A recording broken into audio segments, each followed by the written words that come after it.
দোলের আগের রবিবার যেহেতু ভোটের প্রচারে একেবারে রঙের ছোঁয়া বলা চলে। মথুরাপুর লোকসভা কেন্দ্র তৃণমূল কংগ্রেসের প্রার্থী বাপি হালদার দোলের রং মেখে রবিবার আসলে প্রচারে নামলেন আর দলের কর্মী সমর্থকদের নিয়ে কাকদ্বীপের বুদাখালীর বাড়ি বাড়ি প্রচার চালালেন তিনি।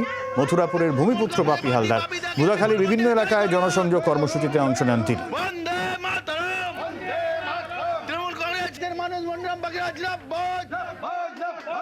বাংলার কৃষ্টি সংস্কৃতি, বাংলার ঐতিহ্য পরম্পরা সেই মেনে আজকের আপনারা জানেন যে দোলের উৎসব অলরেডি চলছে। বিভিন্ন মন্দিরে বিভিন্ন ধর্মীয় স্থানে পূজা অর্চনার কাজ চলছে।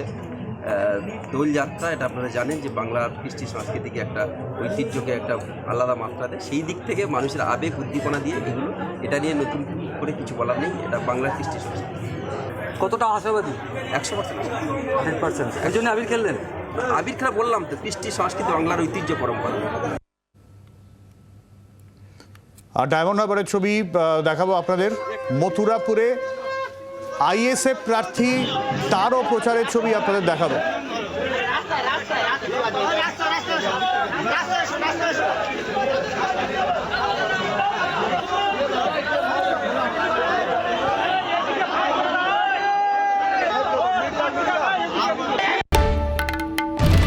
বাংলার আওয়াজ, বাঙালির আবেগ, জি 24 ঘন্টা।